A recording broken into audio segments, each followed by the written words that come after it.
asked Pat just to spend a minute or two talking about why she wanted to volunteer at Bergstrom-Mahler Museum of Glass, and what her impetus is for coming back.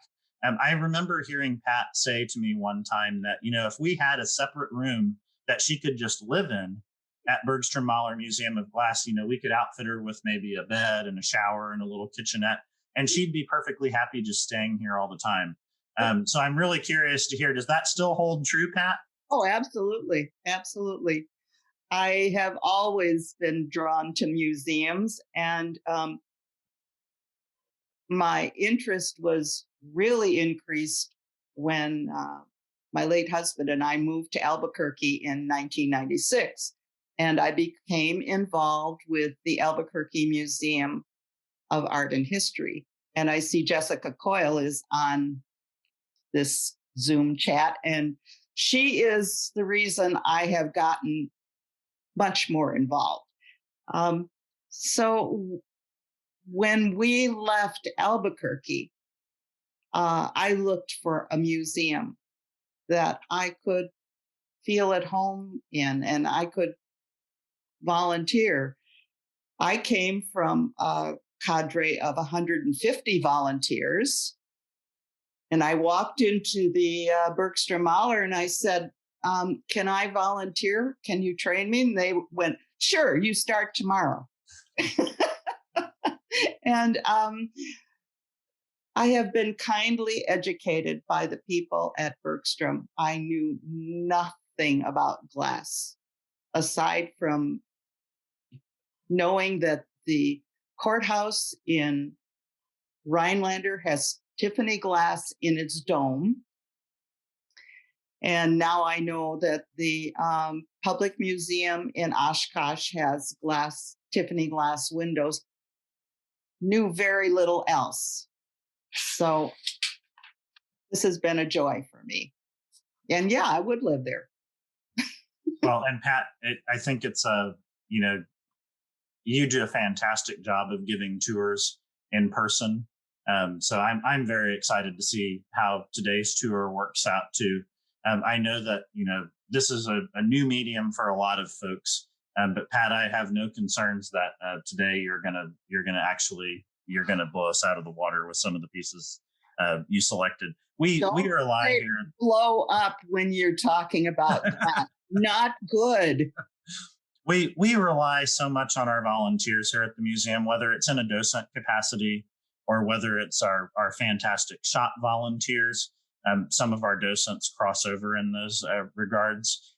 Pat crosses over in other regards. She helps us paint exhibit cases from time to time. She's helped set up shows. So we're really thrilled to have you here, Pat, and I very much appreciate you being here. Let's go ahead and jump into your selections for Docents Know Glass. What we've done here is we have professional shots of all of the images of the pieces, so you won't see these pieces in the gallery, but you'll actually see a professional shot of the piece instead. So but they are in the gallery if you come and visit. Absolutely, and we want you to. We are open as per usual right now. So I start out with this Tiffany Fabrio vase. I learned about Tiffany glass through the Albuquerque Museum because there was an exhibit in 2011, I think it was, for Tiffany. So I came knowing that name. And that was a real comfort because I didn't know any of the other names. Sorry, Gordon, I didn't know anything about your collection. So this piece is a blown piece. Fabrio was a technique developed by Tiffany. And as you can see, it was in 1900 that this vase was produced. And this was produced in the Tiffany factory. So we can go to the next slide. From there, I knew about Lalique because my late husband's father collected Lalique glass. So when I saw this piece at the Bergstrom-Mahler, I thought, there's a name I know too. So I was able to learn about this. This is not blown. It's tremendously heavy, isn't it, Casey? It is. It's quite a heavy piece, actually. It weighs, I think, somewhere in the neighborhood of 8 or 9 pounds, which for its size is a It, pretty it's a heavy. lovely piece. And it's a typical of Lalique in that the kind of the arts and crafts movement is, and Art Deco is shown in this. And you can see from the dates, um, this is French work. So this one you have to see in person. It's really gorgeous. Okay, the next piece, click on Casey. So then we go from what was basically factory produced glass to the work produced by Harvey Littleton. This is called Blue Loop. Harvey Littleton set up a hot shop at the University of Wisconsin in Madison, and he was instrumental in starting a movement in the United States which did not produce glass the way Tiffany and Lalique produced glass. This was a studio glass movement, and the individual artists were front and center. They needed help because some of these pieces are quite heavy. And Harvey Littleton did a long series of loops and interior glass inside, colored glass inside the loops. So he also had people working in his class, and one of those people was Audrey Handler. She was the only woman for a length of time. I think there were a couple women who started out before her, but she stuck it out. And this piece of hers is called Pear on a Cherry Chair. The chair was produced by her late husband, and the wood piece down at the bottom. If you look down under the chair, there's a tiny pair of figures. Those are out of silver. The pear and cherries are all blown glass. So she was in Harvey's class in 1965, and she was the only woman. And it was deemed that women really shouldn't be working with glass. Can anyone figure out why that was the case? Here's where you can chime in. Ooh, me. The patriarchy. Oh, Taylor, what? The patriarchy. There's that. What else? A lot of it is very physical. A lot of people didn't think that women could do the heavy lifting and things that are necessary. Right. And Audrey shared a story where she said she was asked to go for coffee. And she said she early on decided if she wanted coffee, she would go for coffee. If she didn't want coffee, they could go get their own coffee. And I love that about her. She was fun to talk to. So we'll move on then to a larger piece. This is really small compared to the next piece. This one is about 4 feet tall. And it is blown glass. It's by Lino Tagliapietra, and he's Italian and has been to the Bergstrom-Mahler. They mounted an exhibit of his glass before I came. And this was my late husband's favorite piece. And I'm so glad we could include it. My husband, Bob, always said that one day he was going to steal that piece. He was going to wear a big coat and stick it under his coat and take it home. And I said, and then what will you do with it when you get it home? We're living in an apartment. He said, I'll figure out a place. So this dinosaur is very special to me. Then we're going to move on. Mary Schaffer created Toolbox. Now look at this. Look at this closely. What is unusual about this piece? Anyone? And you may have to look, especially closely at some. I don't know if you're able to see my mouse cursor here or not. I apologize. Yeah, we can. Yeah. You can. If you look closely at not only the glass, but the pieces, the metal pieces alongside the glass, I think is what Pat is kind of aiming for here, right, Pat? Right. So in this, she has incorporated rusted metal, found pieces with glass.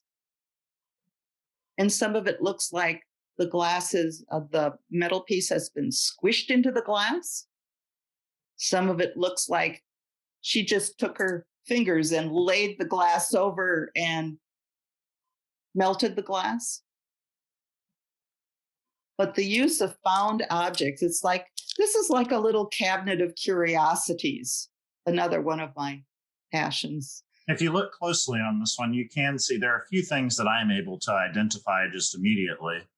I see the little C-clamp over here, and here's a wrench. Pat and I were talking about this particular piece. It almost looks like a bit.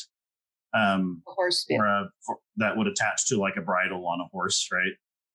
There are a couple other pieces. A little large for that. And the one in the middle looks like a carabiner. Yes, it does, or a chain link or something along those lines. Yeah, absolutely. So this one is fun to look at and speculate. We can move on. Okay, this is a cast piece, and that means there has to be a mold. So, whoops. I apologize. Casey. I sneezed and threw us all off. Well, start over. I'm sorry, Pat. Yeah, right. This is his way of keeping me from talking too much. So if you look at this piece, it's kind of a little difficult to see the face. It's called Inner Thoughts. And sometimes when I'm giving a tour, I say, those nights when you can't sleep, that's what's going on inside my head, all of that stuff. But the special thing about this, and I went to Kristen Klepp's website. Unfortunately, it's all in German. And my German is not very good. But to see how these figures are inserted inside this cast piece of glass, it's quite a mystery. To even try to figure out how this is done is. Anyone have any thoughts? This is such a silent group. Goodness gracious. And if you are trying to talk, remember there's a possibility you could be muted. Just keep that in mind. If you I see we have somebody from Pennsylvania. Probably my favorite memories are those that I have when I'm with children.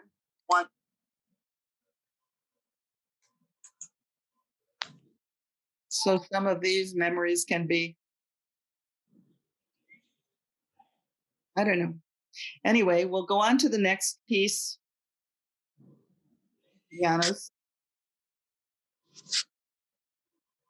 And this piece is one of my very favorites. It's called Blue. Hi, Lynn.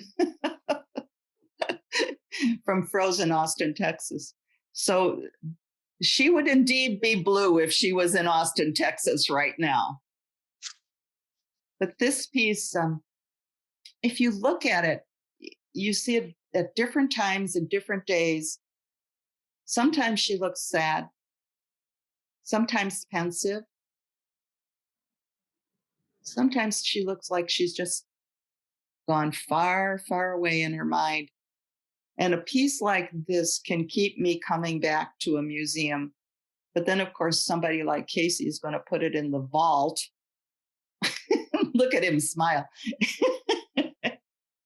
The thing I think, one of the things I remember you telling me that you really appreciated about this particular piece, Pat, if I remember correctly, is the reverse painting. Yes. aspect of this particular piece and one of Janish's trademarks, techniques and trademarks. Absolutely. His website is an interesting one to visit because you can see him actually painting on the back of the glass. He's in front and he reaches around to the back to paint on the back of it. It's really quite amazing. And it adds so much to the dimension of the piece. You lose a little bit when we share these pieces, obviously, online. And this is a large piece. This is flanked on either side by steel. So the glass panel is in the center and then steel on either side. Yeah, that one can go in my room. All right, let's look at Tutzinski. Her piece is made of threads of glass that are much smaller than a piece of angel hair pasta. She lays them out in a circular way and uses a double kiln to fire the glass and then shape it. Another really interesting video to watch, but I love the way she has shaped this vase. It's funny, Pat, you and I were also mentioning this piece when we did our practice session. And the term that she's come up with, the term that she's coined for these pieces, the filet de verre technique. It's basically it's a kind of a play on pâte de verre, but with filament being incorporated to that. And this particular picture, again, does not necessarily do the piece justice. If you were up against it, you could actually see, each of those individual glass filaments. But right now, Toots has been working on a series of pieces that have to do with endangered species. And so if you have an opportunity to check out Toots's website, you'll see that she has one that focuses, I think, on like the emperor penguin or maybe the king penguin, maybe one of the tiger species and one of the rhinoceros species. So her forms are absolutely amazing. I definitely appreciate your selection. We had a disagreement as this. Casey tells me this is not the front of this piece. But as far as I was concerned, this was going to be the front of the piece. So it is standing in the exhibit this way. And that's what it is. I guess when you're a curator, you can get to decide those things. All right, moving on. So this is Shane Farrow's Miro birds with improbable fruit. Why do you think they're called Miro birds? Amy, surely you know. She's giving other people a chance to chime in. Anyone have an idea? Oh, Yes. I see you talking, Carla, but you have to unmute. Were you talking to us? Okay. That Carla? So that could be after the artist Jean Moreau. That's right. Yep. And Shane Farrow has developed a technique using the tubing for fluorescent glass, for fluorescent lights. He buys that tubing and he uses the flame, kind of like I did when we were making beads in Taylor's studio. And then he stretches the tubing over the flame, and then he embeds the piece in colored glass. So he's got these improbable fruits, and he's got these lovely birds. I quite like this piece. I think it's lots of fun. Maybe at the end when we're off of the slideshow, Pat, I'll pull up a nice an image of one of Miro's paintings. Would that be okay with you? And we can kind of share that comparison. Okay. So somebody said improbable fruits. This piece, just look at this piece. Janet Kelman. This is called Rosy Coral Sea Fan. You can actually feel the movement of the waves when you look at this piece. And the piece originally was a flat piece of glass that she had colored, and then she scores it and cuts it and then shapes it into the sea fan shape. Yeah, it starts off as basically a big disc. Mm-hmm. Yeah. Okay, and the next one. This museum, the Bergstrom-Mahler, for me, when I first came in its doors, it was the Paperweight Museum. And the collection of paperweights is, I don't know, are we up to 8,000? We have 4,723, I think, right now. A lot of paperweights. Well, this piece is a baccarat piece, and it is 3 paperweights actually joined together. So this is an extremely difficult piece to create. We can get information on creating like the bottom piece, but then when you put 3 together and they're not glued, you have to consider that you've made the first one. It's got to stay warm enough, hot enough for the second one to be able to be joined.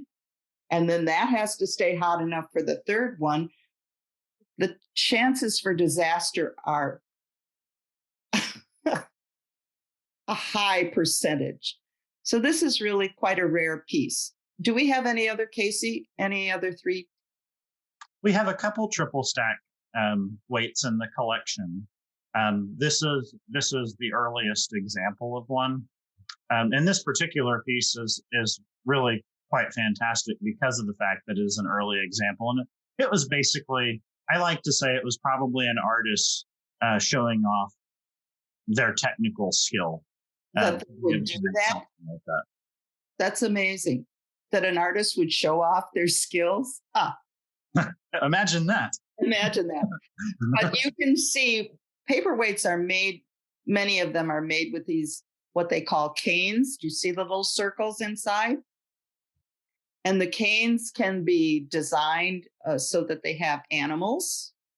You should be able to see a bird and nice silhouette canes here. Yep. Yeah. And so those canes are cut apart and they're inserted in the paperweights. The Lino Tagliapietra piece uses the Marini, the little pieces, but then when it's blown and stretched out, it becomes huge, and you can see inside of it a whole different world. It's a neat comparison between, our fantastic antique paperweight collection and the techniques that studio glass artists have borrowed from paperweights, and even in some instances, vice versa now with contemporary paperweights borrowing techniques that they learned from the studio glass movement. And some of these things you can learn to do in our very own studio, except we don't blow glass. Correct. Yet. I just saw a yet from the studio manager here, Taylor Moeller. She was muted, but I could lip read there. Okay. Oh, I see that, Pat. I noticed that there are several people here that had written that they enjoyed something throughout the conversation and just didn't want to interrupt. But we have a couple minutes that we could take questions about, why was it that you were interested in, being a part of this. Does anybody have any specific questions for Pat that they'd like to ask of her today? And remember, if you're on mute, you just need to go into to Zoom and click the little microphone button to unmute yourself if you have a question that you'd like to ask of Pat.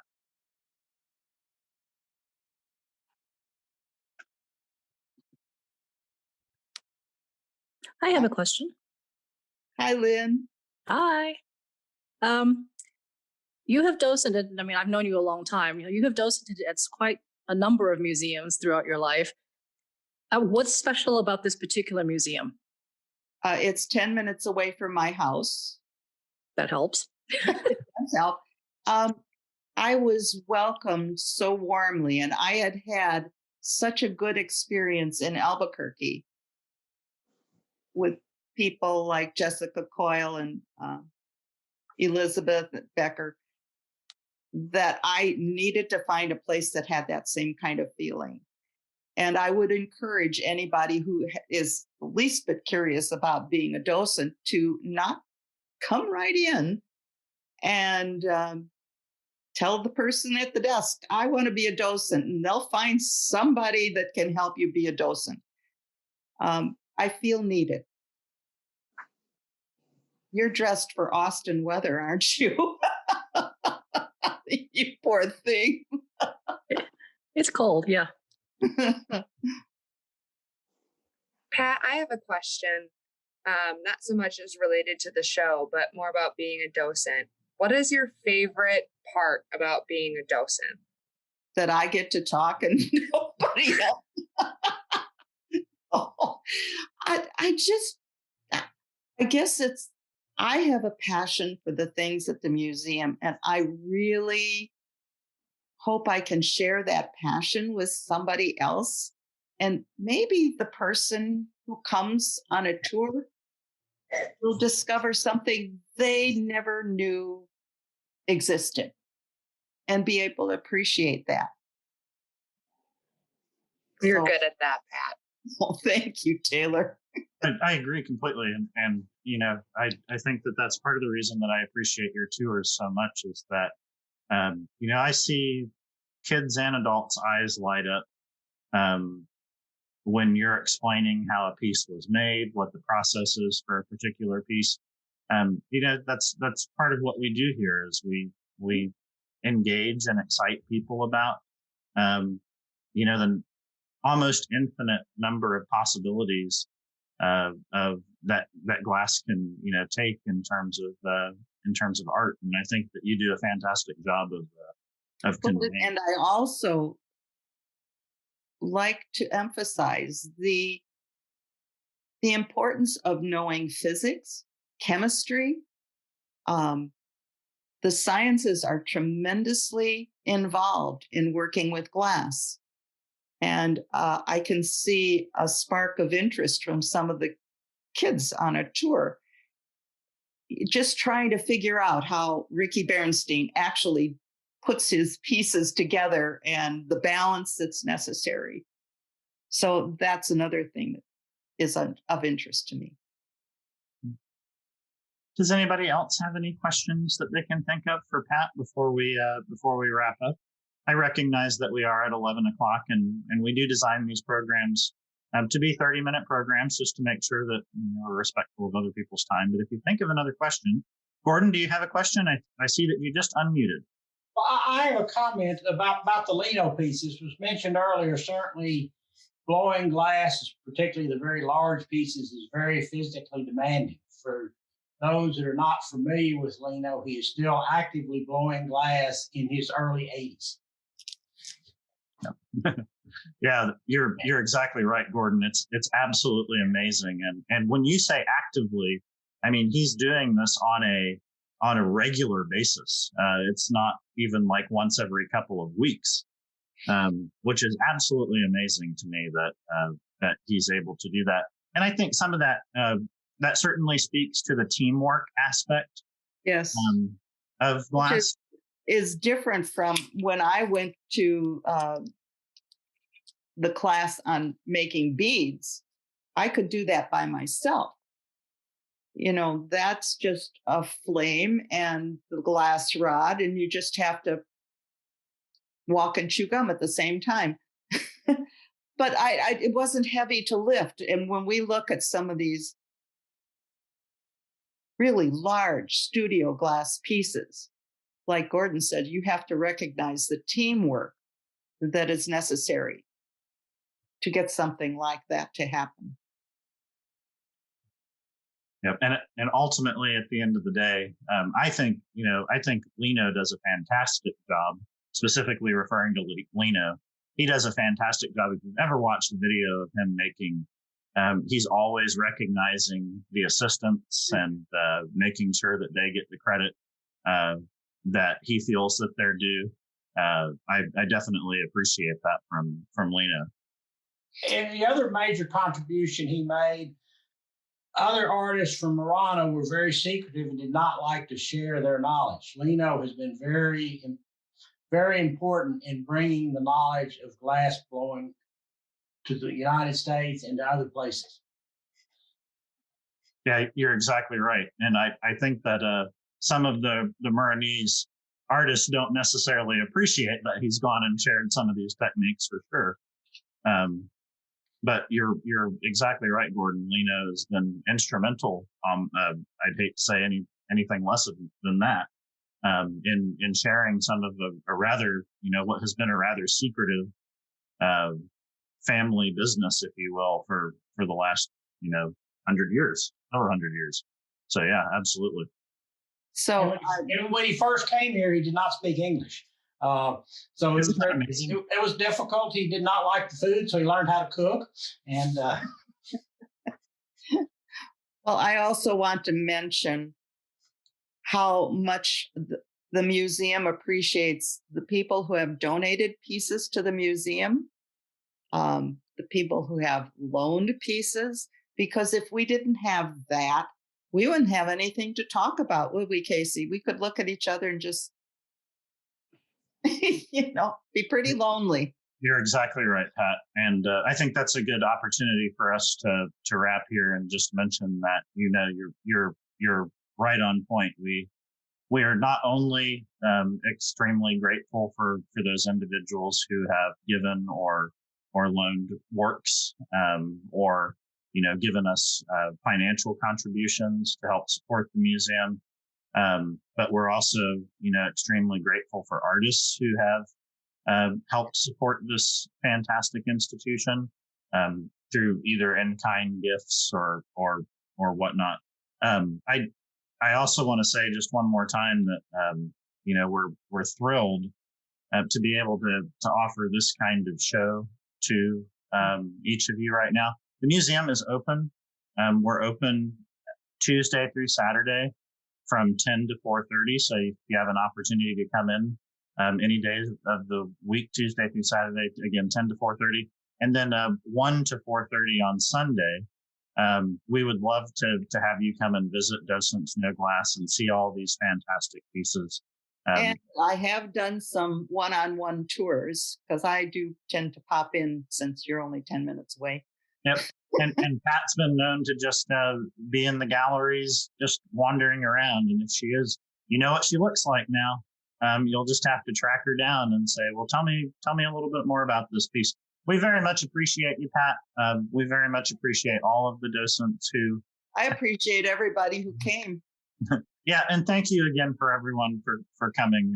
Very much appreciate your time today, and look forward to seeing you. Our next virtual tour program is scheduled for Tuesday the 16th. Tuesday the 16th of March. So next month, same time, same place here on Zoom. Thank you very much for coming today. Thank you. It's been great. Thank you, Gordon. Thank you, Pat. Thanks, everybody. Thanks, Pat. Bye. Bye, everyone. Good job, Grandma. Oh. Thanks.